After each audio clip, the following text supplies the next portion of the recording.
Om Namo Bhagavate Vasudevaya. Om Namo Bhagavate Vasudevaya. Om Namo Bhagavate Vasudevaya. Welcome to today's live reading from the Krishna book. We are on chapter 29, the Rasa dance, introduction. In Srimad Bhagavatam, it is stated that the Rasa dance took place on the full moon night on the Sharat season. From the statements of previous chapters, it appears that the festival of Govardhan Puja was performed just after the dark moon night of the month of Kartik, and thereafter the ceremony of Bhratr Dvitya was performed, which is in layman's language, in Hindi it's called Bhai-Dooj. Then the wrath of Indra was exhibited in the shape of torrents of rain and hailstones. And Lord Krishna held up the Govardhan hill for 7 days until the 9th day of the moon. Thereafter, on the 10th day, the inhabitants of Vrindavan were talking amongst themselves about the wonderful activities of Krishna, and the next day, Ekadashi was observed by Nanda Maharaj. On the next day, Dwadashi, Nanda Maharaj went to take a bath in the Ganges and was arrested by one of the men of Varuna, which we read yesterday, and subsequently released. Then he was released by Lord Krishna. Then Nanda Maharaj, along with the cowherd men, was shown the spiritual sky. In this way, the full moon night of the Sharat season came to an end. The full moon night of Ashwin is called Sharat Purnima. In Hindi we say Sharad, but in Sanskrit it is called Sharat. It appears from the statements of Srimad Bhagavatam that Krishna had to wait another year for such a moon before enjoying the Rasa dance with the gopis. At the age of 7 years, he lifted the Govardhan hill. Therefore, the Rasa dance took place during his 8th year. From the Vedic literature, it appears that when a theatrical actor dances among many dancing girls, the group is called a Rasa dance. When Krishna saw the full moon night of the Sharat season decorated with various seasonal flowers, especially the Mallika flowers, which are very fragrant, he remembered the gopis' prayers to the goddess Katyayani, wherein they prayed for Krishna to be their husband. He thought that the full moon night of the Sharat season was just suitable for a nice dance. So their desire to have Krishna as their husband would then be fulfilled. The words used in this connection in Srimad Bhagavatam are Bhagwan Api. This means that although Krishna is the Supreme Personality of Godhead and thus has no desire that needs to be fulfilled, because he is always full of 6 opulences, he still wanted to enjoy the company of the gopis in the Rasa dance. Bhagwan Api signifies that this is not like the ordinary dancing of young boys and young girls. The specific words used in Srimad Bhagavatam are Yogmayam Upashritaha, which means that this dancing with gopis is in the platform of Yogamaya, not Mahamaya. It is not a sensual pleasure, it is a spiritual pleasure. The dancing of young boys and girls within the material world is the kingdom of Mahamaya, or the external energy of the Lord. The Ras dance of Krishna with the gopis is on the platform of Yogamaya. The difference between the two platforms of Yogamaya and Mahamaya is compared in the Chaitanya Charitamrita to the difference between gold and iron. I will repeat. The difference between Yogamaya and Mahamaya is the difference between the gold and the iron. From the viewpoint of metallurgy, gold and iron are both metals, but the quality is completely different. Similarly, although the Rasa dance and Lord Krishna's association with the gopis appear like the ordinary mixing of young boys and girls, the quality is completely different. The difference is appreciated by great Vaishnavas because they can understand the difference between the Krishna's love and the ordinary lust. On the Mahamaya platform, dances take place on the basis of sense gratification. But when Krishna called the gopis by the sounding his flute, the gopis were very hurriedly rushed towards the spot of the Rasa dance with the transcendental desire to satisfy Krishna. The author of the Chaitanya Charitamrit, Krishnadas Kaviraj Goswami, has explained that lust means sense gratification. And love also means sense gratification. But for Krishna, I will repeat, lust means sense gratification and love also means sense gratification. But that love is for Krishna. In other words, when activities are enacted on the platform of personal sense gratification, they are called material activities. But when they are enacted for the satisfaction of Krishna, they are spiritual activities. On any platform of activities, the principle of sense gratification is there. But on the spiritual platform, sense gratification is for the Supreme Personality of Godhead, Krishna, whereas on the material platform, it is for the performer. For example, on the material platform, when a servant serves a master, he is trying to satisfy not the senses of his master, but rather his own senses. The servant would not serve the master if the payment is stopped.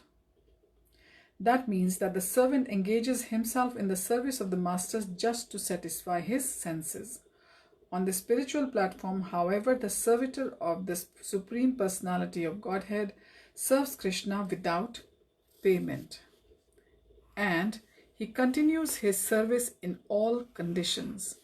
That is the difference between Krishna consciousness and material consciousness. So that will answer a big question which might be in your minds. The statement that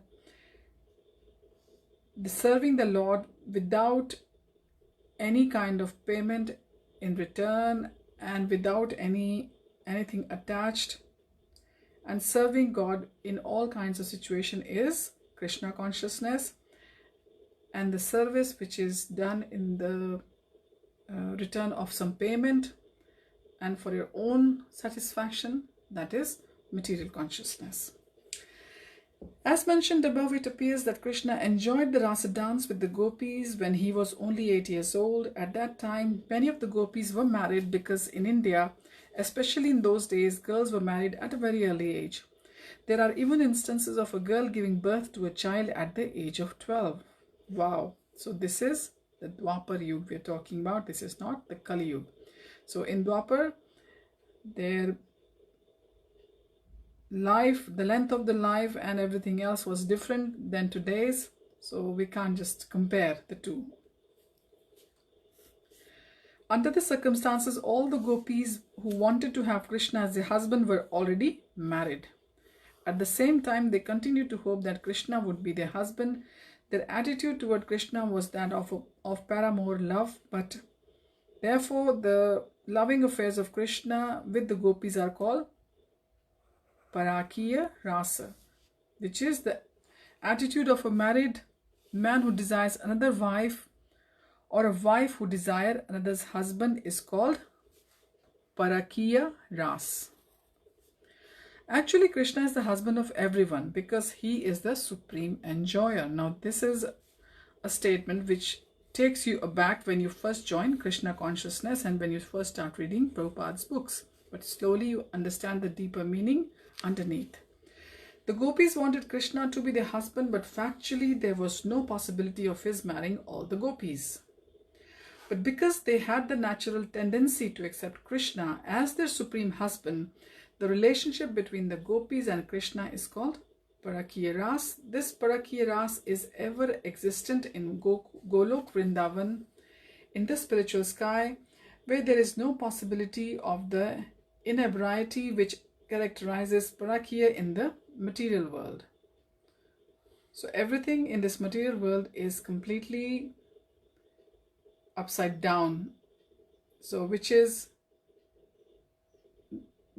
this Parakiya Ras has got no possibility of the same definition of the Parakiya as which is in the material world. In the material world, Parakiya Ras is abominable.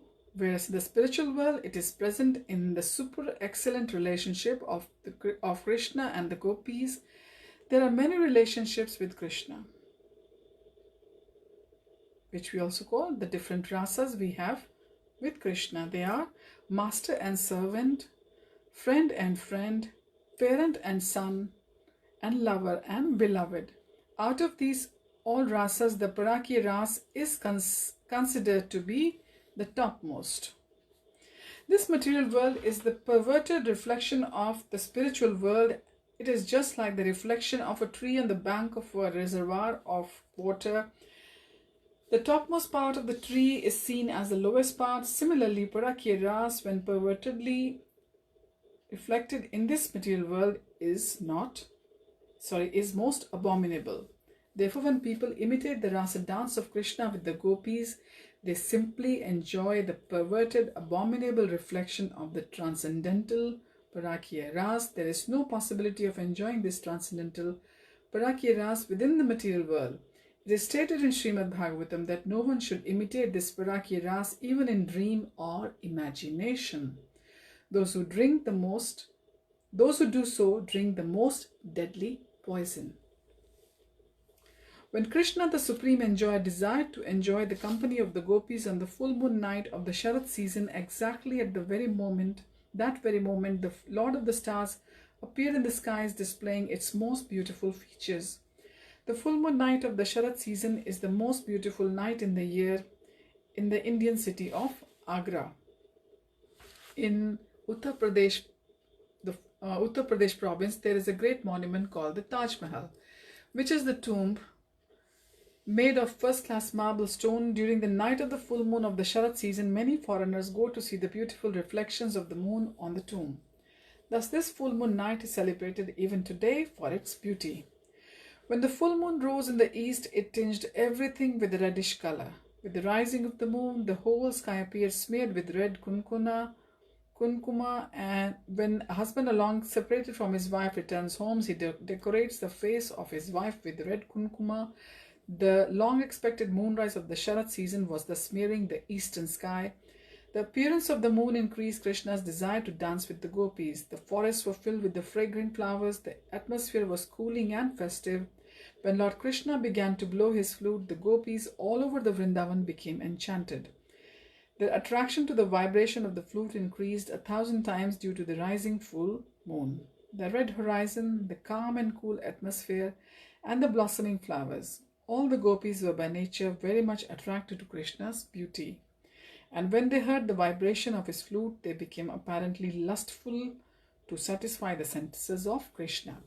Immediately upon hearing the vibration of the flute, they all left their respective engagements and proceeded to the spot where Krishna was standing. While they ran very swiftly, their earrings swung back and forth. They all rushed towards the place known as Vamsivata. Some of them were engaged in milking cows, but they left their milking business half finished and immediately went to Krishna. One of them had just collected milk and put it in a milk pan on the stove to boil, but she did not care whether the milk overboiled and spilled. She immediately left to go see Krishna. Some of them were breastfeeding their small babies, and some were engaged in distributing food to the members of the family, but they left all such engagements and immediately Krishna was playing his flute. Some were engaged in serving their husbands, and some were themselves engaged in eating, but caring neither to serve their husbands nor eat, they immediately left. Some of them wanted to decorate their faces with cosmetic ointments and to dress themselves very nicely before going to Krishna, but unfortunately they could not finish their cosmetic decorations or put on their clothes in the right way because of their anxiety to meet Krishna immediately. Their faces were decorated hurriedly and were haphazardly finished. Some even put the lower part of their clothes on the upper part of their bodies and the upper part on the lower part, which is very difficult to imagine. While all the gopis were hurriedly leaving their respective places, their husbands, brothers, and fathers were all struck with wonder to know where they were going. Being young girls, they were protected either by husbands, elder brothers, or fathers. All their guardians forbade them to go to Krishna, but they disregarded them. When a person becomes attracted by Krishna and is in full Krishna consciousness, he does not care for any worldly duties, even though very urgent. Krishna consciousness is so powerful that it gives everyone relief from the material activities. Srila Rupa Goswami has written a very nice verse wherein one gopi advises another, "My friend, if you desire to enjoy the company of material society, friendship and love, then please do not go to see this smiling boy Govinda, who is standing on the bank of the Yamuna and playing his flute, his lips brightened by the beams of the full moonlight." Srila Rupa Goswami indirectly instructs that one who has been captivated by the beautiful smiling face of Krishna has lost all attraction for material enjoyments. This is the test of advancement in Krishna consciousness. A person advancing in Krishna consciousness must lose interest in material activities and personal sense gratification. So we will continue our reading from here onwards tomorrow. Beautiful description of the Rasa dance has begun, how gopis were led by the super soul in their hearts towards the place where Krishna was performing the dance, which is Vamsivat, and how they unfinished and dress up nicely or get themselves ready for that moment. They just rushed. So Krishna is like the super magnet which attracts the person who has been caught up in Krishna's beauty, and once gets entangled into Krishna's beauty and devotional service, slowly the so-called material enjoyment starts seeming dull and is so insignificant, and this is also a sign of advancement in Krishna. And this happens when you are serving Krishna, reading about Krishna, and trying to divert all your consciousness towards the person Krishna. So we will continue from here onwards tomorrow. Thank you, Narayan Keshav Prabhu, for watching and joining me. I will see you all tomorrow. Hare Krishna.